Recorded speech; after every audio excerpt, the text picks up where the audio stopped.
Okay, let's unpack this. Today we're taking a deep dive into the strategic blueprint of a really significant community event. This was the Veterans Day commemoration held at Miami-Dade College's Wolfson campus auditorium, Thursday, November 13th, 2025. And our mission here isn't just to, review the program. We're kind of reverse engineering the whole thing, trying to figure out what exactly makes a ceremony like this impactful. Exactly. And what's fascinating here, if you look closely, is that analyzing the pieces of this specific gathering, it really gives you a masterclass in event execution. You can see how a big educational institution like MDC moves past just like formal recognition. They managed to pull off a tribute that blended the official high-level ceremony side with really personal, authentic veteran stories. That's always the tricky part, isn't it? How do you get the gravity right for honoring national service, but keep it, well, relevant and intimate for a college campus? This source material definitely shows a very deliberate effort, weaving together students, faculty, staff, the whole community. It wasn't just like, okay, let's observe the holiday. It felt much more active, an active commitment. Absolutely. And that commitment, you can see it right from the structure they chose. The core goal, looking at the choices they made, seems clearly focused on fostering unity and showing that the college itself is really invested in its veteran community. For sure. And the official start, that immediately signaled that connection. The program didn't open with just, some generic administrator. It was Alvaro Gonzalez, Department Chair for Social Sciences. And crucially, the sources flagged this. He's also an Army veteran himself. Right. That dual role is pivotal. He's a high-ranking academic, but also a vet. Putting him right at the start, it immediately establishes authority, sure, but also sets that essential tone, gratitude, unity. And it's coming from someone who actually gets the experience being honored. It's validation, right, from the leadership. The formality ramps up quickly. They brought in the Florida International University FIU ROTC color guard to present the colors. That choice pulls in the official military side. It elevates the whole event beyond just a typical college assembly. Gives it that symbolic weight. Definitely sets the stage. But I think the next choice is even more strategic, actually. They involved a current student veteran right in that foundational ceremony part. Sebastian Carranza, a U.S. Marine Corps student veteran, he led the Pledge of Allegiance, and then the national anthem followed. Okay, so that's one critical layer. But I wondered, using a student vet for the pledge, did that risk making it feel a bit too, informal? Especially right after the FIU ROTC. Right. How do they keep the institutional gravity? Well, I think the sources suggest the intention was exactly that, to avoid it feeling too abstractly military. By having Carranza lead the pledge, they sort of localized the honor, didn't they? It basically told everyone there, look, the people we're honoring, they're right here. They take classes with you, walk these halls. It grounds the whole thing, makes the sacrifice tangible, relevant to this campus right now. It's not just abstract respect, it's specific. Oh, okay, that makes a lot of sense. So the combination, the FIU formality and the student intimacy, that seems like the key for that first segment.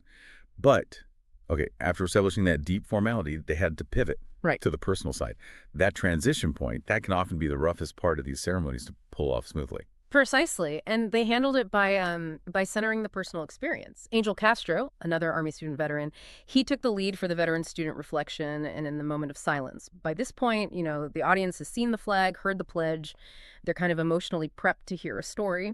Yeah, and the sources specifically note that Castro shared his personal journey, service and sacrifice. I think that moment is just indispensable. It gives a real, genuine anchor to the whole concept of service, moves it out of the history books and into the lived reality of someone the students might actually see around campus. Right. It acts almost like an emotional setup for the keynote address, gives the audience context for the wisdom that's coming. And that keynote, Service to Our Nation by Ozzie Martinez Jr., a U.S. Marine Corps veteran, that's where the really solid, actionable insights come in. This is the intellectual core of the event. Okay, let's zero in on Martinez's themes then, because this seems like where the planning committee went beyond just tribute. They delivered something really valuable, especially for an academic community. He focused heavily on leadership, resilience, and the importance of giving back to the community. Yeah, and we should probably unpack what that really means in a college setting. When Martinez talks about leadership, he's likely hitting on things like decision-making under pressure, accountability, leading diverse teams, skills that are gold for group projects, student government, future careers, right? It's translating that command structure idea into collaborative success. And resilience. Yeah. When he talks about resilience, that has to resonate deeply with students. college is stressful. I mean, navigating financial aid, juggling work and studies, maybe bouncing back from a bad grade. Mm-hmm. Military resilience, that grit, that ability to keep going despite setbacks, that's the muscle he's basically arguing veterans bring to campus life. That's exactly it. The sources imply he was making a direct link. Military problem-solving skills applied to civilian obstacles. For a student, resilience might be dusting yourself off after bombing an exam. For a veteran, that same skill is just repurposed. From navigating, say, a hostile environment to navigating a tough syllabus or, campus bureaucracy, it's a powerful connection. It validates the veteran experience and teaches the student something valuable. It fundamentally reframes service, doesn't it? Yeah. That emphasis on transferable skills, resilience, community commitment, it reminds everyone that the commitment, the strength of veterans, it continues beyond their time in uniform. Right. Service doesn't just stop when the uniform comes off. It translates into civilian life, into civic strength.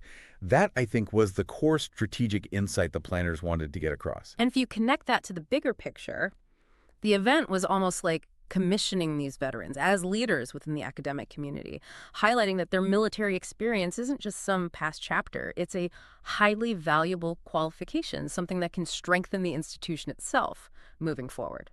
Okay, so as the event wound down, the music, they used music really effectively, kind of orchestrating the emotional arc of those final moments. The specific pieces they chose are, I think, essential details for anyone planning a ceremony like this.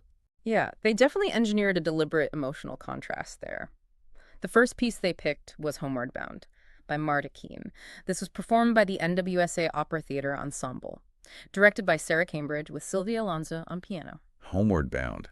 I mean, that song is inherently about reflection, isn't it? Journey's End, finding peace.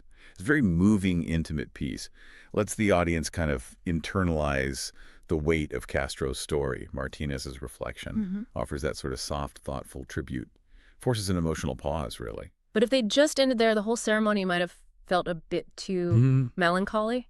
Or maybe focused too much on loss. The planning needed a pivot, right? Towards empowerment, towards the future, which they got instantly with the second choice. Exactly. They followed it up with Fanfare for the Common Man, Aaron Copland, performed by the NWSA Wind Ensemble, conducted by Brent Munger.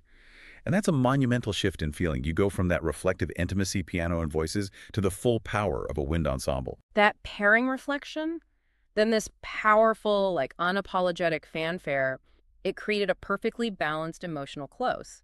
Fanfare for the Common Man is such a tribute to the dignity and power of the everyday citizen, which fits perfectly with Martinez's message, right? About service continuing in community life. It's like the musical exclamation point on that whole theme of civic virtue. And then finally, you had the institutional leadership step up.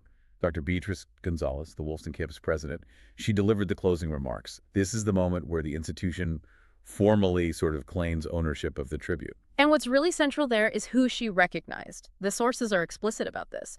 She specifically recognized veteran staff members for their contributions, both to the college and to the country. Why is that specific recognition, the staff veterans, why is that so important, do you think? Because often, these ceremonies can end up focusing only on the students or maybe the high-profile speakers.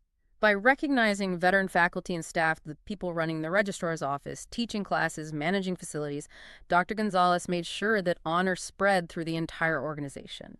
It's this essential acknowledgement that service permeates every level. It integrates that theme, veteran contribution, right into the daily operation of the college. It's not just a special event thing. Okay, so wrapping this up, what does this all mean for you, the listener? This deep dive, it really showed us that creating a meaningful tribute, it needs a clear strategic plan. Like 4 key components working together. You need those official military elements, like the ROTC. You need respected veteran leadership within the institution, like Gonzalez. You need those deeply personal student stories, like Carranza and Castro provided. And you need that powerful intellectual centerpiece, Martinez's keynote on resilience. Right. And you absolutely have to manage the emotional flow with precision.